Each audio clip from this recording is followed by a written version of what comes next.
નમસ્કાર, good morning. આજે આપણે ભૂગોળથી શરૂઆત કરવાની છે. ભારતીય ભૂગોળ. દરેક વિદ્યાર્થી મિત્રો આપણી આસપાસની ભૂગોળની માહિતી આપણી પાસે હોય એ જરૂરી છે કે આપણે કયા ભૂપૃષ્ઠો ઉપર, કેવા જમીન પ્રદેશ ઉપર વસવાટ કરીએ છીએ એનું સામાન્ય જ્ઞાન આપણી પાસે હોય એ જરૂરી છે.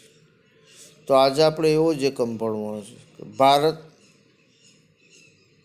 અને તેનું વિશ્વના નકશામાં સ્થાન, એનું જમીનનું બંધારણ એટલે કે ભૂસ્તરીય રચના અને પૃષ્ઠભૂમિ ઉપરનું પડ, આ ત્રણનો અભ્યાસ કરવાનો છે. એકદમ શોર્ટ એન્ડ સ્વીટ માહિતીવાળો એકમ છે. અભ્યાસની બાબતમાં એકદમ સરળ એકમ છે. તો ભારત અત્યાર સુધી વિશ્વના નકશાની અંદર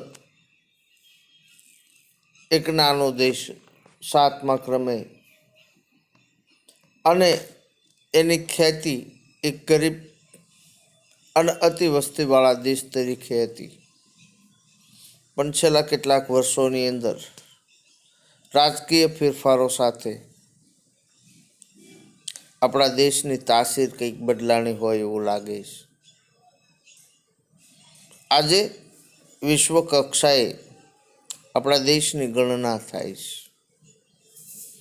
ત્યારે આપણે સૌ મિત્રોએ વિશ્વના નકશામાં વિશ્વના કદની અંદર આપણું કદ કેટલું છે, ક્યાં છે અને કેટલું મોકાનું છે, અને ભવિષ્યમાં થનારા એનાથી લાભો કયા કયા છે, તેમજ અડોશ પડોશના દેશો વિશેની માહિતી આ એકમની અંદર આપેલી છે. નકશાની સાથે વિસ્તૃત માહિતી આપેલી છે. નકશો જોતું રહેવાનું છે. પૃથ્વીના ગોળાની અંદર આપણું સ્થાન જે દર્શાવ્યું છે તે બાબતને આપણે જોવાની છે. વ્હાઇટ કલરની અંદર જોશો તો ખ્યાલ આવશે. તો વિશ્વના દેશોમાં ભારતનું સ્થાન આગવું છે. ભારત એક વિશાળ દેશ છે. સૌથી જૂની પ્રાચીનતમ સંસ્કૃતિઓમાંની એક સંસ્કૃતિ ધરાવતો આદિ અનાદિ દેશ છે. વસ્તીની રીતે વિશ્વનો લોકશાહી ધરાવતો મોટો દેશ. ભારતની સંસ્કૃતિ સમન્વયકારી ભાવનાને કારણે કોઈ પણ ધર્મ, જાતિ કે પ્રજાને તરછોડી નથી, બધાને આવકાર્યા છે. દરેક માટે ખુલ્લા દ્વાર રાખી અને તેમને સ્વીકાર્યા છે. એટલે જ ભારત દેશ સર્વધર્મ સમભાવનો દેશ બન્યો છે. આમ સર્વધર્મી પ્રજા ભારતમાં, દરેક જાતિ ઉપજાતિ પ્રત્યેનો સંભાવ એ ભારતની આગવી લાક્ષણિકતા છે. તેથી જ તો ભારતને સંસ્કૃતિનો સમન્વયકારી દેશ કહેવામાં આવ્યો છે. કુદરતી અને માનવ સર્જિત અનેક આપત્તિઓ આવી અને ગઈ, છતાં ભારતે પોતાની પ્રગતિ અને વિકાસ અવિરતપણે ચાલુ રાખ્યા છે. આ ઉપરાંત ભારતીય સંસ્કૃતિના ઘડતર અને વિકાસમાં ભૌગોલિક પરિસ્થિતિએ પણ મહત્વનો ભાગ ભજવ્યો છે. માત્ર ને માત્ર સાંસ્કૃતિક એકમની નોંધ અહીંયા લેવાની નથી. એને સહયોગ આપનાર આપણી ભૌગોલિક પરિસ્થિતિ, આપણું મોકાનું સ્થાન અને પરદેશીઓ સાથે સુલેહ અને સમન્વયકારી ભાવના એ મહત્વના પાસાઓ ગણાવી શકાય. આગળના મુદ્દાની અંદર જોશું તો ભારત દેશનું સ્થાન, એનો કદ અને એનો વિસ્તાર. ભૌગોલિક દ્રષ્ટિએ ભારત ઉત્તર ગોળાર્ધમાં આવેલો બે ગોળાર્ધ, ઉત્તર ગોળાર્ધ અને દક્ષિણ ગોળાર્ધ. ઉત્તર ગોળાર્ધ જમીન ગોળાર્ધ, દક્ષિણ ગોળાર્ધ જળ ગોળાર્ધ તરીકે ઓળખાય છે. એશિયા ખંડના દક્ષિણે વિસ્તરેલો છે.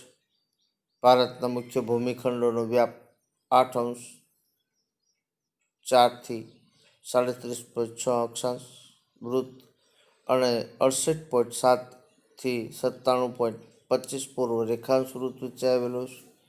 ભારતની મધ્યમાંથી બરાબર કર્કવૃત્ત પસાર થાય છે.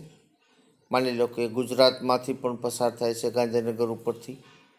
20 થી 30 અંશ ઉત્તર અક્ષાંશ વૃત્ત વચ્ચે આવેલા અને દેશના બે વિભાજન કરે છે. તેનો ઉત્તર ભાગ વધુ પૂર્વ અને પશ્ચિમ તરફ ફેલાયેલો છે. અહીં વિશાળ મેદાનો, હિમાલય શ્રેણીના ઉત્તુંગ શિખરો આવેલા છે. કર્કવૃત્તની દક્ષિણે ક્ષેત્ર છે એ શંકુ આકાર અથવા ત્રિકોણ આકાર ધરાવે છે. સાંકડો ભૂભાગ છે. દ્વીપકલ્પીય, ત્રણેય બાજુ જળરાશિથી ઘેરાયેલો છે, એટલે દ્વીપકલ્પ શબ્દ આપ્યો છે. તેમાં પૂર્વ તથા પશ્ચિમના કિનારાના સાંકડા મેદાનોનો સમાવેશ થાય છે.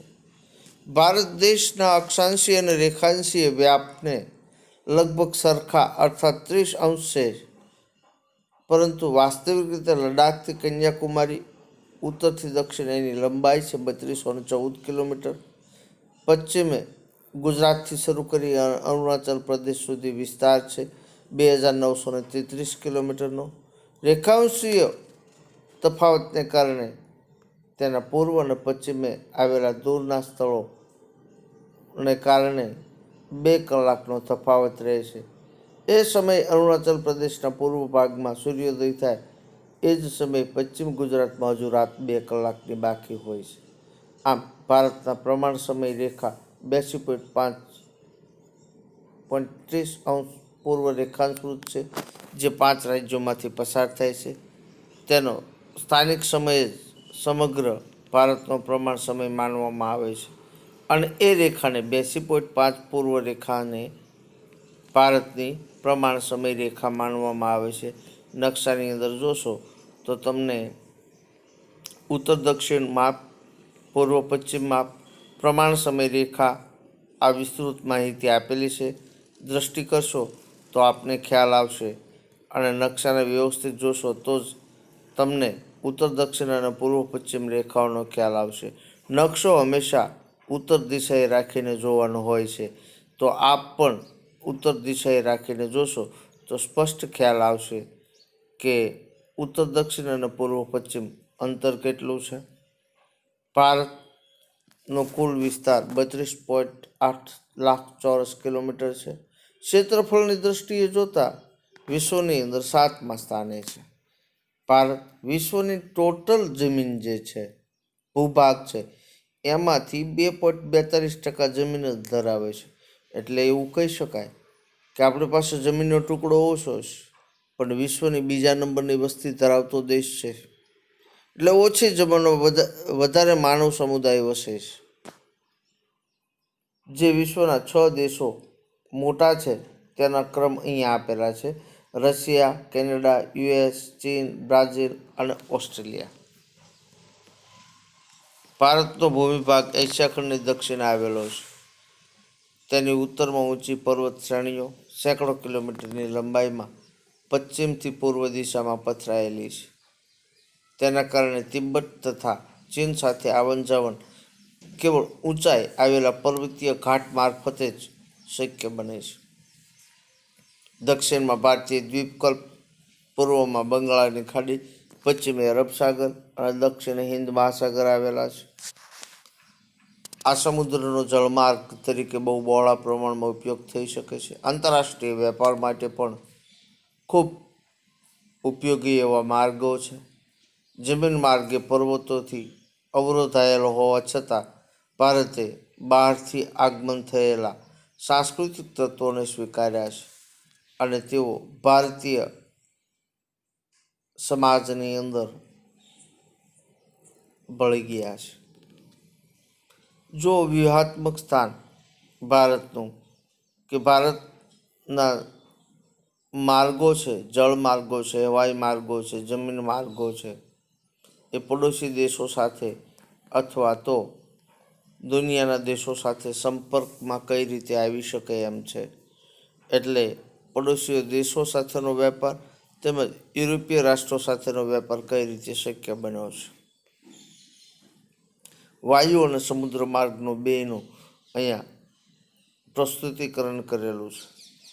ભારત પૂર્વ ગોળાર્ધમાં મોખાનું સ્થાન ધરાવે છે. વ્યૂહાત્મક સ્થાન પણ છે, જેમાં પ્રાચીન કાળમાં પરસ્પર સંબંધો વિકસાવવામાં સમુદ્રોએ મહત્વપૂર્ણ યોગદાન આપ્યું છે. કારણ કે પશ્ચિમી સંસ્કૃતિના જે તત્વો છે એ સમુદ્ર માર્ગે જ ભારતમાં પ્રવેશ કરેલો. એક દરિયાખેડુ પ્રજા તરીકે ભારતમાં આવેલી, દરિયો ખેડીને હિન્દ મહાસાગરના શીર્ષ સ્થાને આવેલો હોવાથી હિન્દુસ્તાન દેશ પૂર્વ આફ્રિકા, પશ્ચિમ એશિયા, દક્ષિણ એશિયા તથા દક્ષિણ પૂર્વ એશિયાના દેશો સાથેનો સમુદ્ર માર્ગે પ્રાચીન કાળથી સંબંધ રહ્યો છે. પરિણામે ભારતે આ દેશો સાથે ઘનિષ્ઠ સાંસ્કૃતિક અને વ્યાપારિક સંબંધો પોતાના વિશિષ્ટ સ્થાનને કારણે વિકસાવ્યા છે. હિન્દ મહાસાગરમાં કોઈ પણ દેશ તટીય સીમા ભારત જેવી નથી. ભારતના મહત્વપૂર્ણ સ્થાનને કારણે મહાસાગરનું નામ એટલે કે હિન્દ મહાસાગરના નામ ઉપરથી રાખવામાં આવ્યું છે. આંતરરાષ્ટ્રીય જળમાર્ગોમાં ભારતનું સ્થાન પણ મહત્વનું છે. ઈસવીસન 1869માં સુએઝ નહેર શરૂ થવાના કારણે યુરોપ અને ભારત વચ્ચેનું જે 7,000 કિલોમીટરનું જે અંતર હતું એ હવે ઘટી ગયું છે. કારણ કે સુએઝ મારફતે હવે આપણે યુરોપીય દેશોમાં સહેલાઈથી આવન જાવન કરી શકીએ છીએ. પૂર્વ તથા દક્ષિણ પૂર્વ એશિયા અને ઓસ્ટ્રેલિયાથી આફ્રિકા તથા યુરોપને સાંકળતો જળમાર્ગ હિન્દ મહાસાગરમાંથી પસાર થાય છે. દક્ષિણ આફ્રિકા થઈને આવતા જળમાર્ગો તથા સુએઝ જળમાર્ગ ભારત પાસેથી પસાર થાય છે. એ જ માર્ગ દ્વારા ઇન્ડોનેશિયા અને મલાક્કાની સામુદ્રધુની થઈ પેસિફિક મહાસાગરમાં પ્રવેશ કરી કેનેડા અને યુએસ સુધી પહોંચી શકાય છે. ભારતનો સંપર્ક વિશ્વના અનેક દેશો સાથે સદીઓથી એટલે કે પ્રાચીન કાળથી વ્યાપારી સ્વરૂપે રહ્યો છે. વસ્તુઓ અને વિચારોનું આદાન પ્રદાન પ્રાચીન કાળથી થઈ રહ્યું છે. એ જ પ્રમાણે ઉપનિષદોના વિચારો, રામાયણ અને પંચતંત્રની વાર્તાઓ, ચિકિત્સા પદ્ધતિઓ, ભારતીય આંક અને દશાંશ પદ્ધતિઓ વિશ્વના વિભિન્ન ભાગો સુધી પહોંચી શક્યા છે. અને એ લોકોએ આપણા સારા સારા તત્વોને અપનાવી અને પોતાના જીવનને કલ્યાણમય અને સુખાકારી રીતે બનાવ્યું છે. ભારતના પડોશી દેશો સાથેની વાત કરવામાં આવે તો દક્ષિણ એશિયામાં ભારતનું એક મહત્વપૂર્ણ સ્થાન છે. ભારતમાં તમારા પાઠ્યપુસ્તકની અંદર 28 જ આપેલા છે. એટલે તમારે એ નવી આવૃત્તિ મુજબ 29 રાજ્યો અને દિલ્હી એક અલગ રાજ્ય, રાષ્ટ્રીય રાજધાનીનો પ્રદેશ અને 7 કેન્દ્ર શાસિત પ્રદેશો પણ આટલું જાણવું ગમશે. એમાં જોશો તો 2 જૂન 2014ના રોજ તેલંગાણા માતૃ રાજ્ય આંધ્રપ્રદેશમાંથી નવું રાજ્ય બન્યું છે. ભારતની જમીન સીમા ઉત્તર પશ્ચિમ પાકિસ્તાન, અફઘાનિસ્તાન સાથે, ઉત્તર પૂર્વમાં ચીન, નેપાળ અને ભૂતાન દેશ સાથે, પૂર્વમાં મ્યાનમાર અને બાંગ્લાદેશ સાથે જોડાયેલી છે. પડોશી દેશોનો નકશો પણ સાથે આપેલો છે. આંતરરાષ્ટ્રીય સીમાઓ અને રાજ્ય સીમાઓ પણ આમાં નિર્ધારિત કરેલી છે. દક્ષિણ ભારતની દિશામાં સમુદ્ર છે. પડોશી દેશ તરીકે શ્રીલંકા અને માલદીવ આવેલા છે. ભારત અને શ્રીલંકા પાલ્કની સમુદ્રધુની અને મન્નારના અખાત દ્વારા અલગ પડતા જોવા મળે છે. અરબ સાગરના લક્ષદ્વીપ ટાપુઓ આવેલા છે, જ્યારે બંગાળની ખાડીમાં આંદામાન અને નિકોબાર ટાપુઓ આવેલા છે. અને ભારતની ભૂમિનો છેલ્લો ભાગ ઇન્દિરા પોઈન્ટ તરીકે ઓળખવામાં આવે છે. વર્ષ 2004માં આવેલો એ ભાગ સુનામીને કારણે જળમગ્ન થયો છે. આ સાથે આંદામાન નિકોબારમાં પણ કેટલાક ટાપુઓ હતા એ ડૂબી ચૂક્યા છે. અહીં સુધી રાખીએ. આવતા વિડીયોની અંદર ભારતીય ભૂસ્તર રચના એટલે કે જમીનની અંદરની રચના કેવી છે, કઈ પ્લેટની અંદર ભારત આવેલો દેશ છે, કેવી પૃષ્ઠભૂમિ છે, એના વિશેનો અભ્યાસ કરશું. અહીંયા રજા આપો. જય હિન્દ.